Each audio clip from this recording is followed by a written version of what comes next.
All right, good morning, everybody. Good to see everybody. Welcome back. I'd like to welcome a new face, Victoria. Welcome. See everybody. Welcome back. You don't need to hear double talk. Okay. A couple of housekeeping.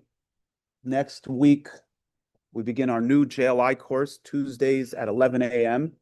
and 7:30 p.m. I mentioned this last night. This is one of the most fascinating courses I've ever taught.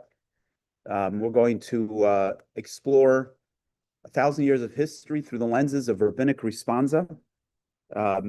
Just fascinating stories and understanding the evolution of Jewish tradition. A lot of what we observe today is evolved from rabbinic responsa.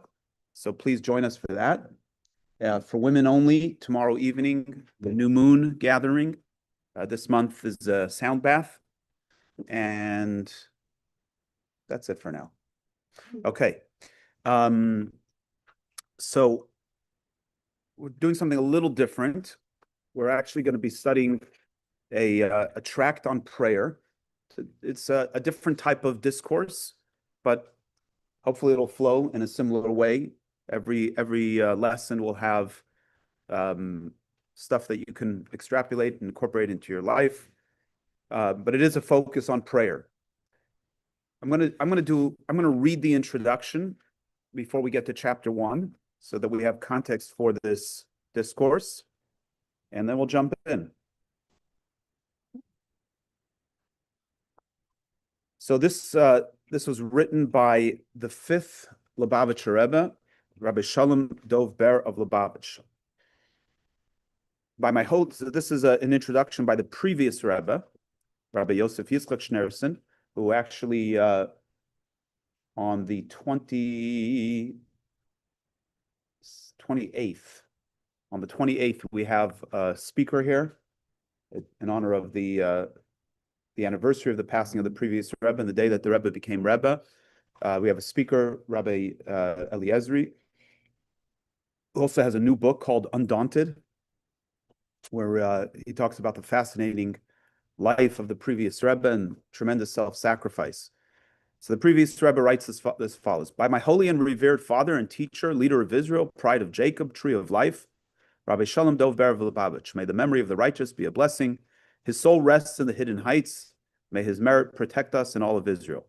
Presented to myself. So the 5th Rebbe wrote this to, he gave this to the previous Rebbe as director and acting headmaster of Yeshivas Tomchei Tmimim, which are the Chabad Yeshiva system, which the 5th Rebbe initiated. May our stronghold bless and guard them on behalf of the student body.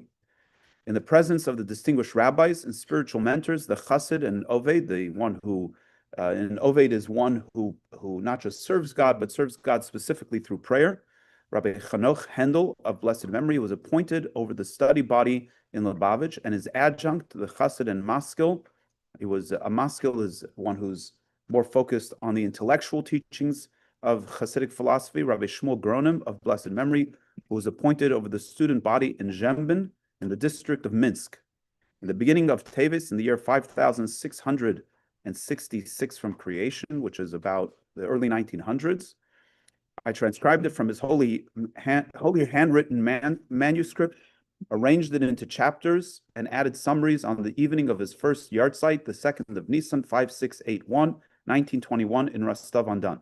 So that's the intro. We're going to dig in a little deeper. The yeshiva, Tomchei Tmimim, I guess a little context. We are all familiar with a typical school system today. And in the Jewish world, there's the yeshiva system. The yeshiva system, as we know it today, is an evolution. In the earlier on, people would study in small groups. There were some yeshivas. The Chabad yeshiva was instituted in 1864, 65, I think, somewhere around there. And the intention of the 5th Rebbe was to blend together the teachings of Talmud and the revealed parts of Torah with the secret parts of Torah, that should become fused together. So he says like this: the yeshiva was founded on Sunday, the 15th of Elul, 5657. 5657 is actually 1897. During its first year, approximately 20 students between the ages of 18 and 20 years old were enrolled. So gesund. All were exceptionally talented and were highly proficient in numerous Talmudic topics with the commentaries. They were far from having attained an understanding of Chassidut, of the mystical teachings of Torah in general, and of matters pertaining to the divine service according to the lifestyle of Chassidut in particular. In the administration of the yeshiva's founder and president, my revered and saintly father, enacted a regulation declaring that any young, God-fearing person capable of studying independently was to be admitted as a student in the yeshiva, whether he was from Hasidic stock of Chabad, Poland, or Volhynia, or was from Germany, which were the seathold of the opposition to Hasidic philosophy. His parentage was irrelevant. So the Rebbe's arms were open to welcome anybody who was a worthy student. Now, during the periods scheduled for Nigla study, I'll give you a little context. So when I studied in yeshiva, we would start the morning class started at 7:30 a.m. and went till 9 a.m. Then we had a half-hour break to prepare for prayer. Prayer was from 9:30 to 10:30. 10:30 was breakfast. It was very important that we had breakfast. And at 11 o'clock, from 11 until 6, I believe, we studied Talmudic topics. So we studied Talmud for 3 hours at a class in Talmud study. Then we studied Talmud again, but a much more peripheral study of Talmud. And then we studied the Code of Jewish Law. Sure. Talmud is the compendium of the oral tradition. So the Torah was given both the written Torah and the oral law, and the oral law was put onto paper or onto parchment around the time of the destruction of the Second Temple, about 2,000 years ago, and the Mishnah is the basic collection of all of oral tradition. For the next roughly 500 years, the rabbis in Babylonia and in Israel analyzed the Mishnah, debated the Mishnah, and finally, around the year 500, the Talmud was completed, both the Babylonian Talmud and the Jerusalem Talmud. For the next 500 years was the era of the Gaonim. The Gaonim were rabbis mostly in the Middle East who continued to decipher the Talmud and give us practical application in Jewish law. And then we entered into the 1,000 years between the year 1000 and present time, where actually the course that I mentioned, rabbinic responsa, became the dominant in defining what the actual practice is. You can see, so after we studied the Code of Jewish Law, we had a break for dinner, and then we studied Hasidic philosophy again. So it was a smaller portion of the day, maybe 30% of the day, that we studied Hasidic philosophy, but the idea was that would infuse the teachings of the revealed parts of Torah with the deeper understanding of Jewish mysticism, the deeper meaning of these teachings of the revealed part of Torah. Now, during the period scheduled for revealed Torah, Talmud and its legal interpreters, each student would concentrate on a subject of his choice without direction from a teacher or tutor. But 2 Hasidic elders of the Hasidic fraternity were entrusted with the responsibility for overseeing the study of Chassidut, mysticism in general. In particular, they were accountable for anything related to the inward guidance of their students in the area of service of the heart, this is prayer, along with its effects on the development of commendable character traits consonant with Hasidic doctrine. So this is a very important paragraph. The study of Torah was not intended for it to just be a collection of ideas. The study of Torah is intended to impact our lives so that we are better people. How do we become better people? We become better people by looking at our character traits. negative character traits, to work on transforming them, and to nurture our positive character traits. Now, when you study Talmud, you're dealing with very physical, material things. Classic is one of the tractates in the Talmud begins with an ox that gores a cow, and a baby is found next to the cow, right? The analysis is whether the baby belongs to the cow or now it belongs to the one that caused the damage, and how you divide up the financial obligations that the owner of the ox has, and so on and so forth, and many other such examples throughout the Talmud. It's a deeply intellectual pursuit. It's very profound. It's very fascinating, but because one is approaching the study of Talmud and in general the revealed parts of Torah primarily through the self-intellect, meaning my intellect, how do I understand it, and how do you understand it, and we debate, it's very liable to feed the ego. I'm a really smart guy, and I make really good arguments, and I really understand a lot of Talmud. It's susceptible to feeding ego. But that's where God's will is found. As we discussed in many discourses, the observance of God's commandments is found through Jewish law. So, but we got to balance that out. And in fact, in that time, there were many great Torah scholars who actually took advantage of the knowledge that they had gained and used that to lord themselves over the simple Jew, the ignorant Jew, and they, which was one of the introductions of Hasidic philosophy, beginning with the Baal Shem Tov, to help elevate the simple Jew to say that God wants the heart, and it's about the sincerity. And this is already 6, 7 generations later, where the yeshiva system is established, and the objective is to help develop the students to have good character. So in the yeshiva system, until this very day, there's something called a mashpia. We have a mashkiach and a mashpia. Does anybody know what a mashkiach is? What's a mashkiach?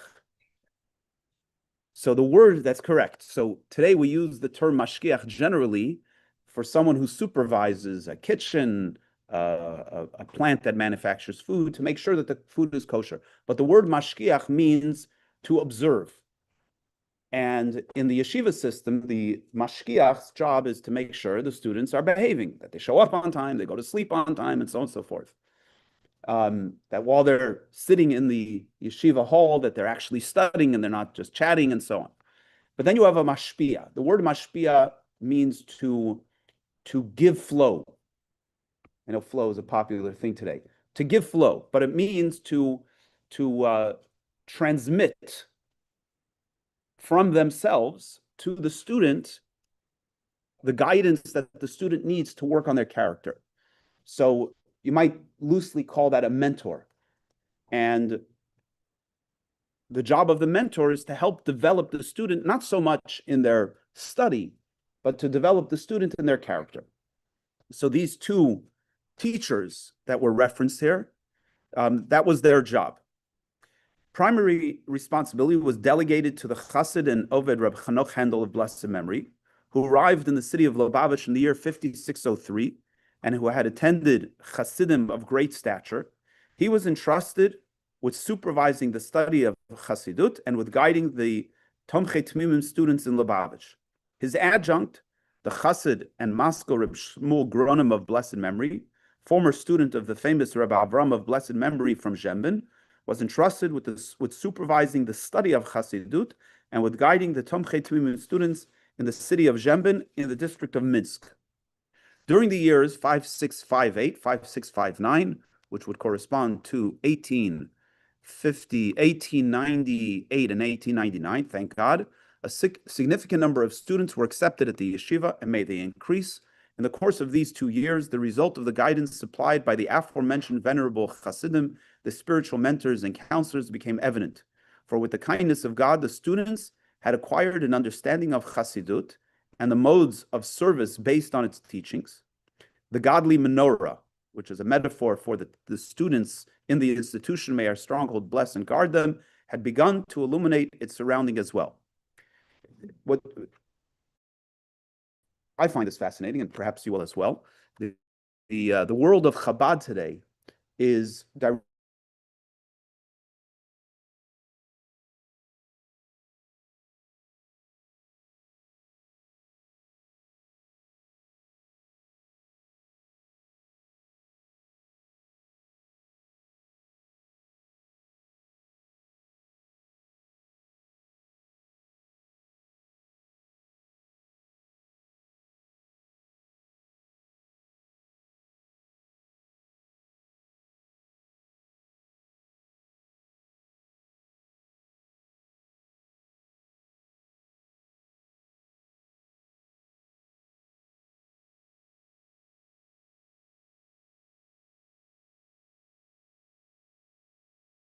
okay.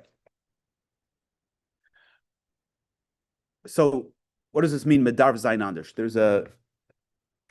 At moments, all of us probably experience this feeling, things got to be different. I'm not showing up the way I want to show up. I want to be a better person. I want to navigate that particular character flaw. I want to be a better husband, a better parent, a better friend, a better coworker, a nicer person, and so on.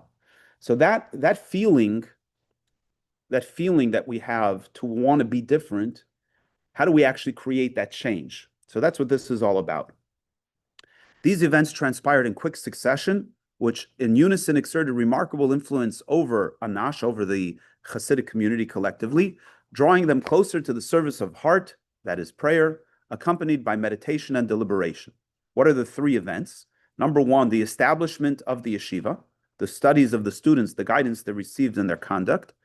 Number 2, the discourse Hecholzu, which was delivered during Simchas Torah 56-59, which would have been 1898.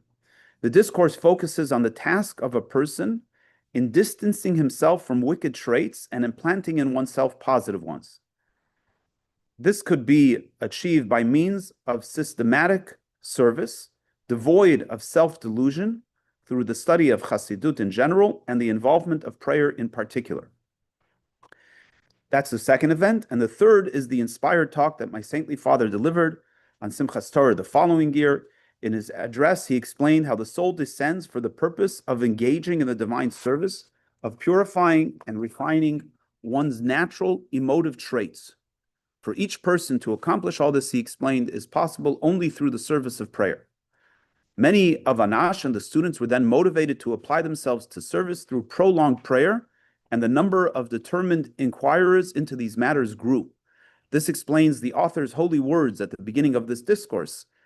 Quote, since so many members of Anash have been inquiring and seeking how to pray with proper devotion and in what way to serve God through service of the heart, this is prayer. Aside from being readily comprehensible, having been arranged in a style that enables each member of Anash and every student to study and to understand it, this discourse, known as Kuntras Hatfila, the tract on prayer, is also a good companion. It assists the reader in searching for, finding, and examining all aspects of every sort of evil that blemish and afflict man, both the wicked and despicable traits that are glaring as well as those that are concealed. It points a finger at their seminal cause and at everything that derives from them. The tract on prayer is a definitive guide to finding a balm and remedy for the maladies of the soul and to developing one's faculties and abilities through genuine service. Let me read that last paragraph again. So this tract that we're about to begin to study is a definitive guide to finding a balm and remedy for the maladies of the soul and to developing one's faculties and abilities through genuine service. Who doesn't want that? Right? Okay. One more page and then we jump into the discourse. Since so many members of Anash have been inquiring and seeking how to pray with proper devotion and in what way to serve God through service of the heart, this is prayer. I have decided to expound on the subject based on the writing of our venerable forebears. Their words are those of God our Lord, established forever, living and pertinent nowadays as in days gone by. Only a reminder of the words is necessary, and an awakening of the hearts of Anash regarding them. Also, emphasis needs to be given to those matters relevant to addressing the conditions of the present times, times in which spiritual sensitivity has diminished. Right? This was written 100 years, 125 years ago. It's how much more so today. These latter matters too are contained in their holy words, for an abundance of goodness and much illumination are cloaked within them. From the treasury of their sacred writings, we need only to uncover this goodness to the extent we are able, in order to illuminate and awaken our souls to walk in their light, the light of the fountainhead of true life. For their entire aspiration and soulful desire was to enliven and illuminate us with the true light and vitality. Truly, they sacrificed their very lives to this end, as is known to all who are even minimally familiar with their biographies. We need but to cleave to our venerable forebears, to their holy words, and to become vessels to receive the goodly light within our souls, within their radiance. We shall ascend higher and higher as God desires, through the teachings and guidance of his venerable servants of blessed memory. May their merit protect us. Okay, that's our introduction. Any questions on the intro? L'chaim. Okay, yeah. Now I'm going to start right now. That I read just from my book. By the way, at the end of the class today, if you are interested in purchasing the actual book, I will place an order so that we have them for next Sunday. You can write down your name. We're going to charge the book charge, which is probably $20 or so, and you can have your own book, take it home, review, and so on and so forth. But I will continue to make photocopies as we go on. So maybe I'll just take a minute and talk about prayer in general. So prayer, as we know it, has a structure to it. There's a prayer book. The prayer book was instituted by the men of the Great Assembly before the destruction of the Second Temple. The prayer book was never intended to become a ritual. What do I mean by a ritual? What I mean is that it never was meant to be rote. It's not just a bunch of words that we get up every morning and we mumble or even say them and get through them. Prayer was meant to be a platform through which we, in praying, take time to contemplate the meaning of the prayers, apply them to ourselves, and use them as a format for us to do what was mentioned in the introduction, to work on our character. Prayer is a format for us to ask God for our needs, but I'll give you an interesting, there was an essay written by a man whose name was Rabbi Cheskel Fagin, fondly known as Chacha Fagin. Yecheskel Fagin was burned by the Nazis in a synagogue somewhere in Poland towards the beginning of the war. He was a great Hasidic teacher, and he posed the following question. There was a publication that came out prior to the war. It was known as Hatamim. Hatamim was a publication that had it had essays on Talmud, it had essays on Jewish law, it had essays on Hasidic philosophy, it had stories of original Hasidim. It was written by the yeshiva students and edited actually by the previous Rebbe and by the Rebbe. The Rebbe at the time was in France, and they would send the Rebbe the publications, and the Rebbe edited them. So there's an essay in there by this man, Chacha Fagin, and he poses the following question. In Jewish law, one is prohibited to do anything in the morning before prayer. You're even prohibited to study Torah.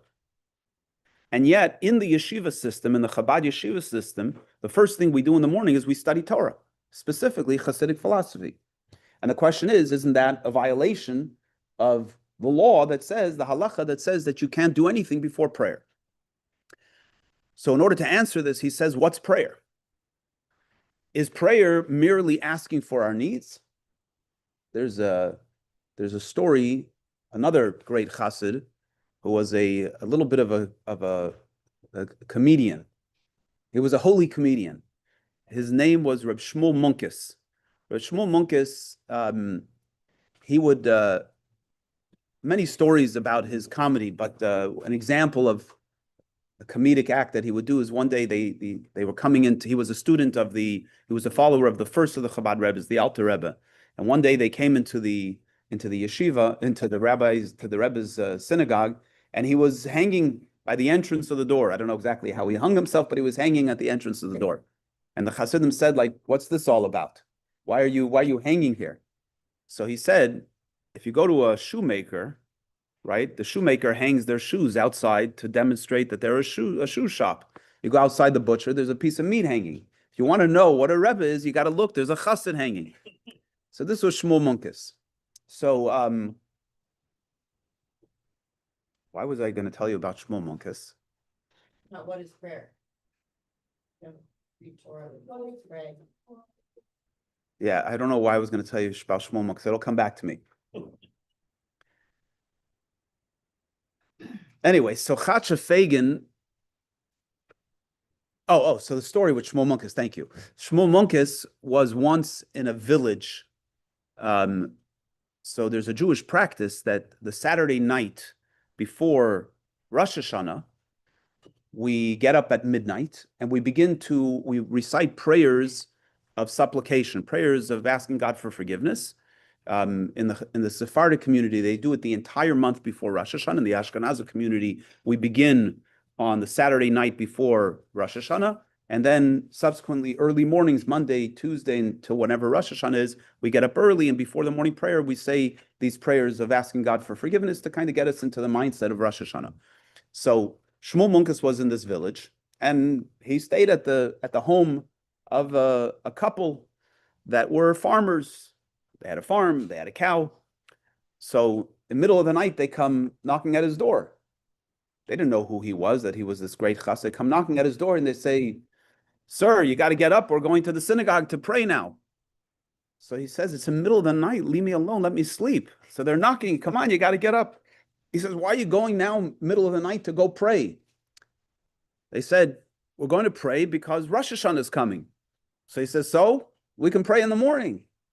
What do you need to get up in the middle of the night?" "Well, we got to ask God for our needs." He says, "What do you need?" He says, "We need that the field should produce good produce. We need the cows should give good milk." And he says to them, "Shame on you, an elderly couple, getting up in the middle of the night to go ask God for milk."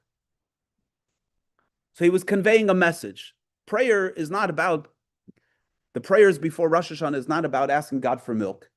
And prayer just, God, make sure the business deal gets closed good today? You know, is that what we're praying for? Is that what prayer is about? I'm not saying we don't have needs, but is that what our real need is? That we should have our material things taken care of? What's the real need that we have? Why do we have material needs? What's our purpose in our material needs in the first place? And in order to know what our purpose is in the material needs, we need to know what our purpose is. And until we know what our purpose is, we can't really pray for our material needs in an authentic way. Think about it. You get up in the morning and you stand in front of God and you say, "God, make sure the steak has got a good cut. You know, make sure the milk isn't spoiled. My coffee goes down well." I mean, is that what we're doing? We're going in front of God asking for all of these things? It seems very trivial. I remember a fellow who once, his business was doing very well. I said, "You got to make sure to thank God. You got to pray to God for success." He said, "I don't want to bother God with my problems."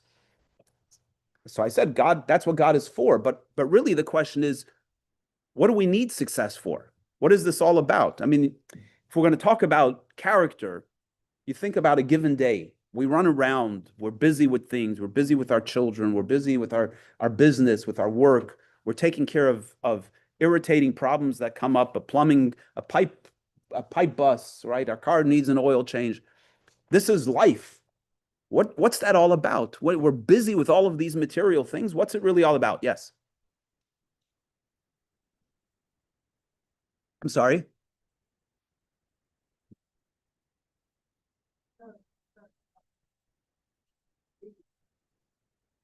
Gratitude, adoration. See all of those examples also in the Psalms that far beyond capacity for material needs. What if there's a whole spectrum? Sure. discourse, communication, and also receiving. Yeah, so what you're saying is correct. Prayer is not just about asking for our needs. In fact, if you look in the morning prayer and you start from the beginning, there's actually no specific request for needs until you get to the Amida, into the time of prayer where we stand and we have 19 blessings where we ask God for our needs. And actually, of the 19, 6 of them are not actually asking God for our needs; they're praise of God. So actually, in all of prayer, there's 13 blessings that ask for needs. And then after the Amida, we have really one section that asks God for our needs, which is the section of asking God for forgiveness. So, but one might, in other parts of prayer, reflect on what their personal needs are. So the answer to the first question that Rabbi Chacha Fagan asks is the answer to the second question: what is the rest of prayer really all about? And his answer is that the biblical obligation to pray is to pray for our needs. But because we just established that our needs are much more than our material needs, in other words, why do I need all of these material things? I need these material things so that I can serve God. Do you know where we learn prayer from? Does anybody know? It's a story from Tanakh. Take a guess. Anybody? One of the most famous prayers in the Torah.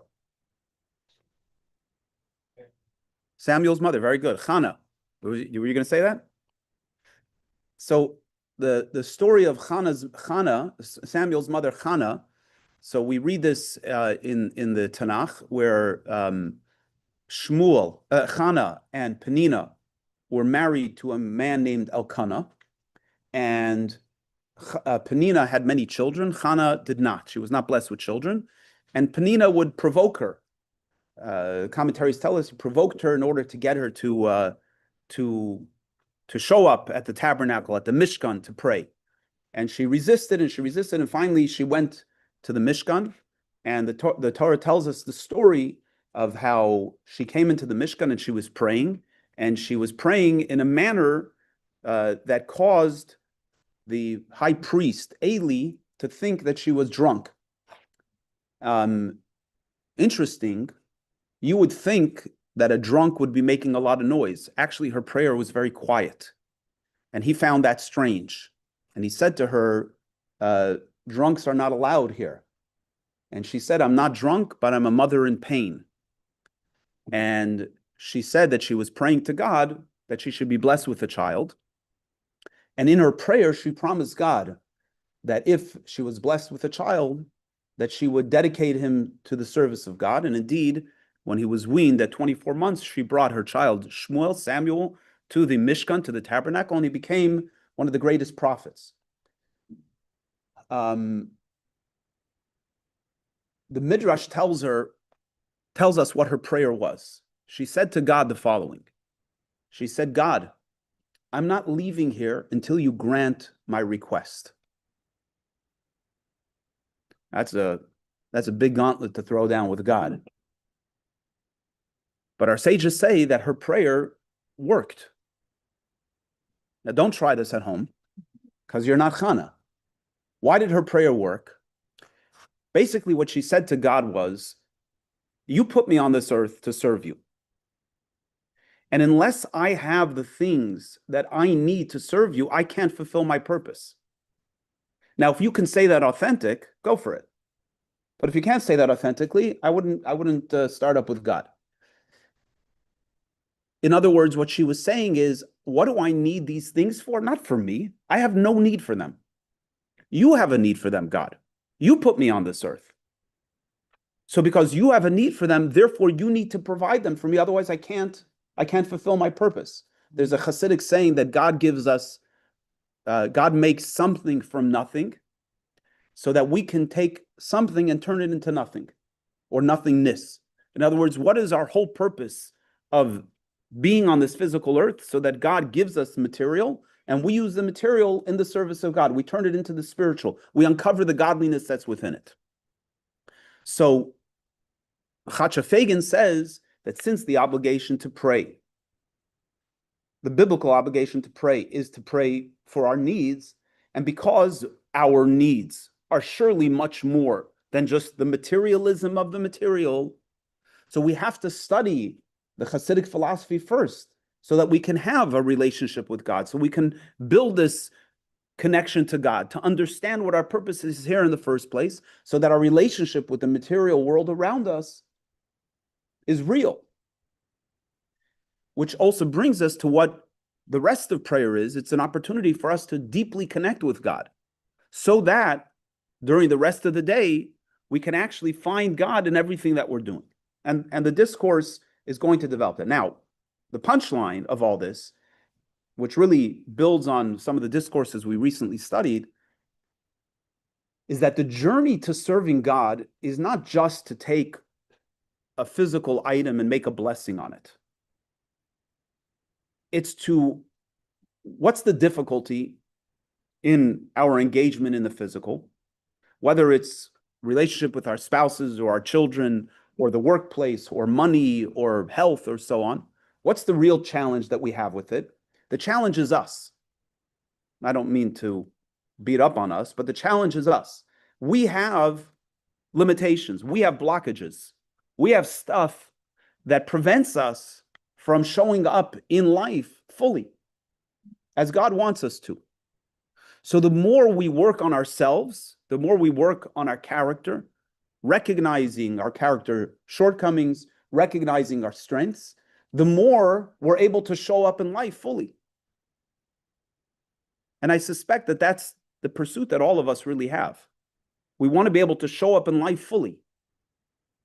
The totality of who we are, to show up in every experience. The goal is not to minimize or diminish any of our experiences. In other words, everything you did last week, you should do this week. But you should do it being more present in the doing. And what does it mean to be more present? To recognize that we're here for a purpose. And that it's our own character flaws that prevent us from showing up fully. Just to qualify this, we may never fully transform those character flaws. That's okay, because each of us are here for a unique journey. And included in that journey is the way God made you and the way God made me. And not just how we came out of the womb, but also the stories of our lives, right? We have a much greater awareness today, but the stories of our lives, the narrative that we have, the parents that raised us, the homes that we grew up in, the choices that we've made along the way, the things that shaped us into the person that we are, those are the things that shape our character. Those are the things that get in the way, and those are the things that fuel and propel us to showing up in the world as fully as we need. So unless we have the ability to look deeply at ourselves, we can't really show up in life fully.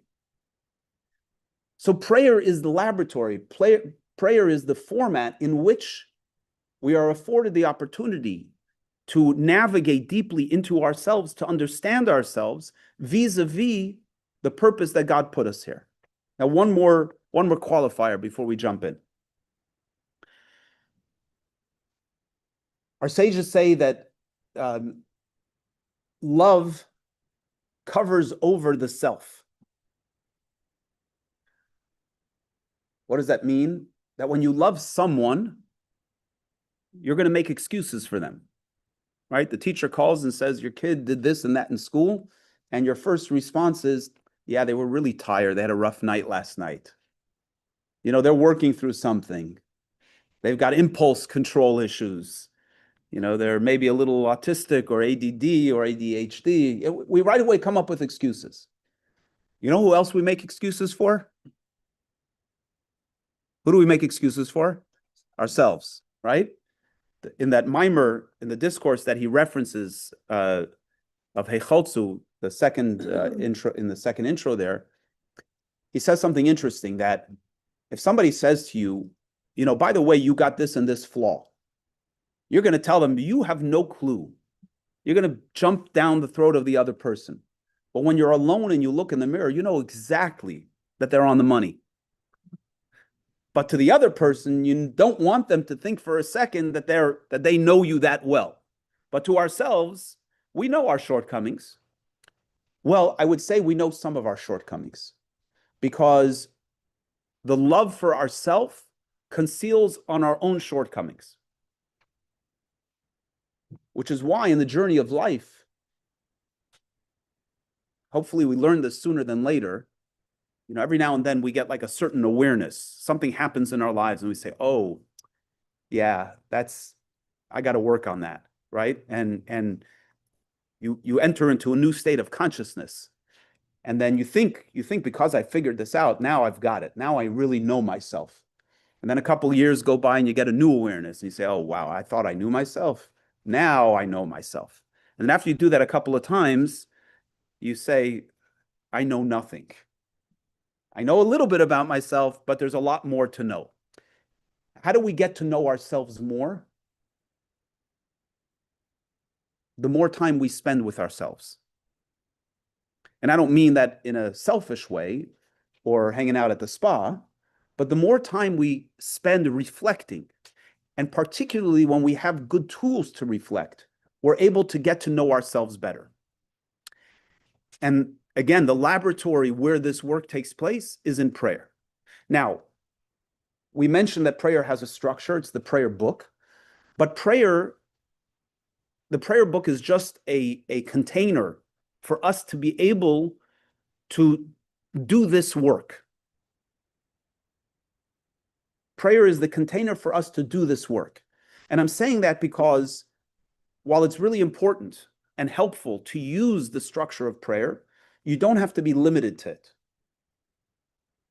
I do encourage, and we'll have opportunities in the duration of this discourse to talk about it, to say prayers, to say the Shema, to say some of the Psalms, say them in English, say them in Hebrew, say them in whatever language you understand. But that's not the objective. The objective is not just to say the words, it's really to spend that time. And the more we get to understand and appreciate what the prayer book is, the more we're able to show up in prayer to be able to really reflect using the prayer book and the prayers that we say to be able to take that time to reflect within ourselves. And I call it work. Work is a very popular word today. You got to do the work. In Hebrew, work is called avoda. Say that word, avoda. In the Shema, we have the phrase, and you shall serve God with your heart. And our sages say, what is service of the heart? What does it mean to work with the heart, to do the work of the heart? The work of the heart is prayer. So if doing the work, which is the work of the heart, the work of the character, is the commandment of prayer, so prayer is all about doing this work of reflecting and navigating ourselves. Okay? Questions or comments on this before we jump in to chapter 1? Yes. Work on that are like that are part of the tikkun or a 60s. Yeah, so let me first of all say what the word tikkun is. Tikkun means I'm going to say it in the way that I relate to it, because a lot of it is I think is misconstrued. Each of us have a unique purpose on this earth, and our purpose is defined when we fulfill our purpose. Then tikkun means to fix or correct, but it actually means to complete, to make complete. When we are conscious of our unique journey, it's such a powerful point because we're very, very hard on ourselves about our flaws. And that itself paralyzes us from actually growing. We carry a lot of shame around our flaws, and it prevents us from growing. We feed the shame. And the truth is that all of our character flaws are perfectly designed for us and our purpose on this earth. So when we're ready to embrace that, then we can actually use them, and we can fix what needs to be fixed, and we can channel what needs to be channeled. But then we let go of the shame and we actually work with it. And it's very powerful when we are able to do that, to actually recognize that who I am in this moment is exactly as God intended for me to be. Then I can ask the question looking forward. Prayer is a tool to transform shame. Exactly. Avodah means like service in the godly term, or is it like everyday working? I can term it as avodah, or is there another word for just working on math? Good. So the Hebrew word technically, avoda, means any kind of work. Homework is called avodas habayis, the work at the home. That's what they give the kids in school, is avodat habayis. But work ultimately, if we pray properly, even a little bit properly, then all of work becomes an expression of that. Because any interaction we do, the goal is not to spend the whole day praying. The goal is to get out there into the world and to live life, to live in the material world, to be in relationships, to deal with the material. As we learned in the prior discourse, that all the floodwaters, that's what it's about. It's about living life, but living life with purpose and meaning. And that starts with recognizing our role in that picture. Yes. You got to speak up a little bit.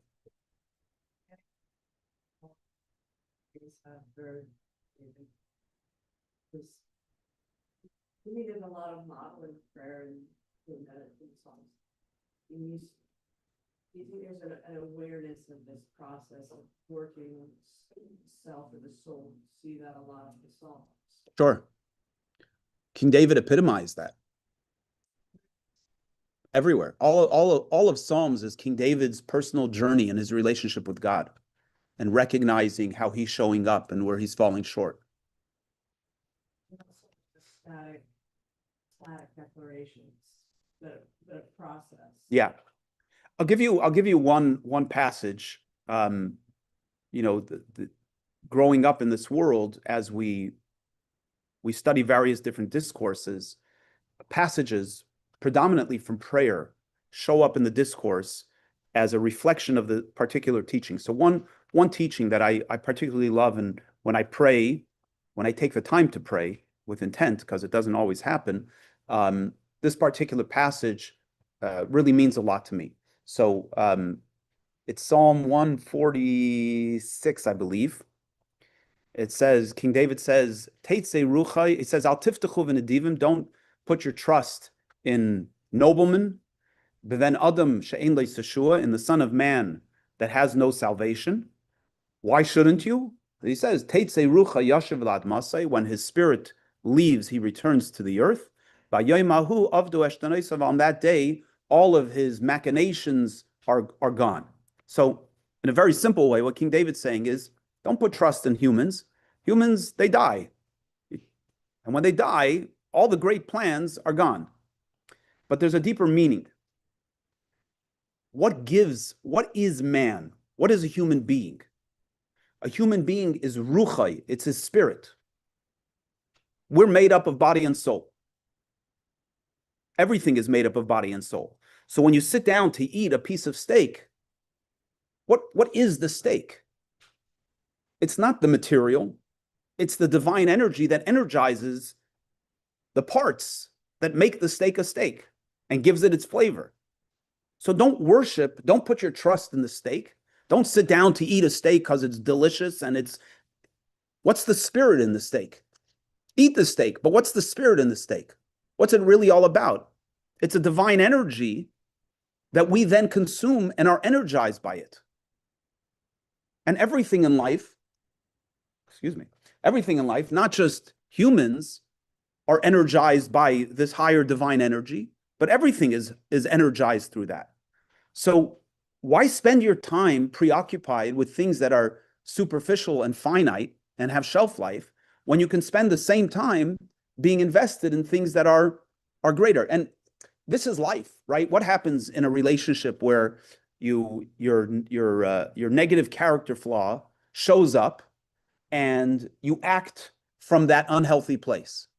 And then you get this awareness, oops, I shouldn't have done that. What are you saying to yourself? I'm not acting as I should. Why does that bother you so much? Why should it bother us that we didn't show up in this relationship, in this moment, as we could have? At its core, it's because life is much more than this moment. It's not just about this interaction. This is about a relationship. And if I showed up in this relationship in an unhealthy way, I missed an eternal opportunity, which is also why we feel very good when we do show up properly, right? So this is a passage from Psalms, one passage from Psalms, that King David is reflecting on how he's showing up in life, how he's showing up in the world. And is he showing up with a divine consciousness, or is he showing up with a self-consciousness? By the way, another thing is that as we pray, and if we pray regularly, right? I've mentioned this many times that we're sitting in Jeff's place. It's a place of recovery. People in recovery have a spiritual practice, and they know that they have to engage in their spiritual practice every single day, or they're susceptible to using again. What's so important about the spiritual practice? First and foremost, what's important about the spiritual practice is that every day I'm anchoring myself. Every day I am working on living not on the surface. So whether it's meditation, whether it's an act of reaching out to someone else in recovery, an act of prayer, going to the gym, all of these things compel us to say there's something more to life. I'm a chronic resolution making kind of person. Maybe this will resonate with you. You encounter a passage or a meditation and you say, I'm going to start every day with that, right? I just want to start every day with that. Now, it doesn't last very long, but conceptually, why do I want to start every day with that? Because I know that if I did start every day with that, I was actually recently listening to a meditation fantastic meditation that I listen to every now and then, which basically describes the relationship between the soul and the body. So it's a great meditation. It basically explains that our consciousness, the fact that we are thinking about our body, means that we are not the body. If there's an I that's thinking about the body, then I am not the body, right? So there's two separate things. There's I that's thinking about the body. And by the way, I am using my brain to think about the body. So I'm not the brain either. There's an I that's using the brain to think about the body. And then there's the body. It's a very profound idea. So when you can accept that, then you begin to look at the body differently. And we, meaning I and my body, have a relationship in this world for as long as I'll be on it. I really like that meditation. And if I actually took the time every single morning to listen to that 15 meditation, you can be sure I would show up in the world differently. I'm not saying I would become a tzaddik, that I would become righteous, but by default, I would be a little bit more refined. I would be a little bit more in tune. So prayer, just by virtue of engaging in it on a daily basis, allows us to be a little bit more refined. And by the way, the more refined we are, the more we're able to look at ourselves honestly. The more we're preoccupied with ourselves, our self-interests, the harder it is to look at ourselves honestly. If you ever gone to a 12-step meeting, if you haven't, I recommend it. It's a humorous event because the people in recovery are the most self-deprecating people you'll meet, and they laugh at themselves. Why? Because they know that they can't take themselves too seriously. Because if you take yourself too seriously, you're going to use again, because the ego gets in the way. They take themselves, the real self, seriously, which is that they're here on this earth for a purpose, and they don't want to lose that life. But it's all that other stuff that we give so much value to, so much credence to, that prevents us from really living. It's like in the pursuit of living, we're preventing ourselves from living. Okay, we got this? Okay, let's at least start. We only have 5 minutes left, but let's at least start the discourse here. Ahuvai achai v'rei, my beloved brethren and friends. Halo yadaitem. This is a borrowed term from the prophets. Do you not know? Im lo shemaitem, have you not heard? Harbe inyani hizbaininus, many contemplative themes. In other words, we know a lot of ideas that we can use to meditate on, some of which we've discussed in various different discourses. Hein be'inyan bechinas memale kolalmen, whether it is talking about God as he is present in this world, fills the world, asher kol maskil yachol lahaven hadavar la'ashrei, that every thinking person, every contemplative person has the capacity to fully understand this. Gam b'seichel hativi denefesh abahamis, also in the natural intellect of the animal soul. So, what is this? We've discussed in many discourses that there are two types of relationships that God has with the world. One is God as he fills the world, and one is God as he encompasses the world.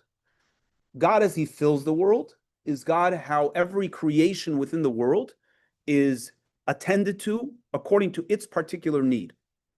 So this might sound weird, but run with it for a second.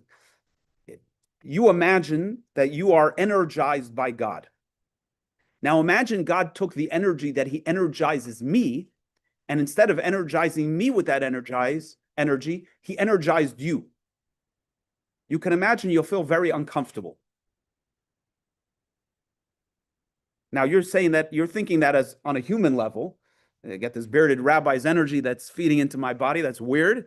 But imagine, not a human, imagine if the mole rat, the energy that energizes the mole rat, suddenly showed up for you one day. Instead of your energy, you got the energy of a mole rat. Or conversely, if the mole rat got your energy, it would be really out of whack. Just first of all, in quantity, right? The quantity of energy that a human needs is different than the quantity of an energy that a mole rat needs. And the quality of the energy. A mole rat needs to scurry around and look in little holes to find food, or whatever mole rats do. Humans have a much more complex purpose. So we need human energy, not mole rat energy.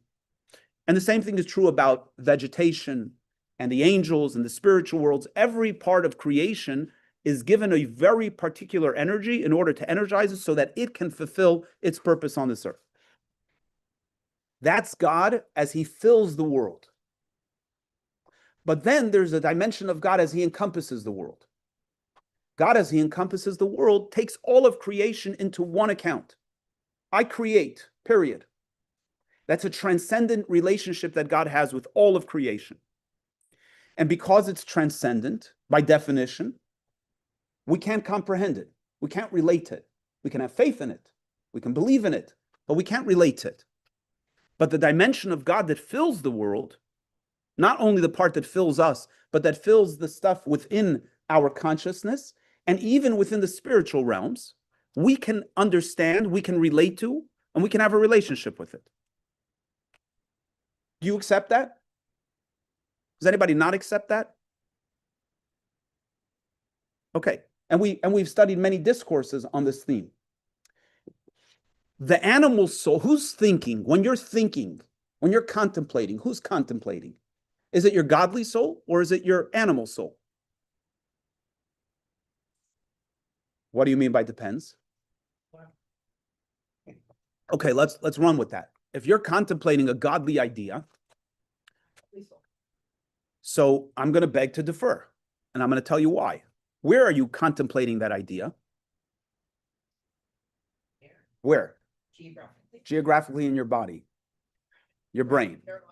Neurologically, in your brain. In your brain and in your heart. Contemplation is a journey of brain and heart. That is part of your physical reality. The physical reality is not godly. That belongs to the animal soul, which is actually the very purpose that the brain and the heart live in the animal soul, because our job is to bring the animal soul on board. Now, what is enclosed in the thinking at the time, I would agree with you, is the godly soul. But the function, the tool, is the animal soul. And that's what he tells us is that the capacity to relate to God as he fills the world is a function of the animal soul and is within the capacity of the animal soul to understand through its natural intellect. In other words, you don't have to be a religious Jew or a rabbi with many years of contemplative experience to be able to internalize this principle that my animal soul has the capacity to have a relationship with God as he fills the world.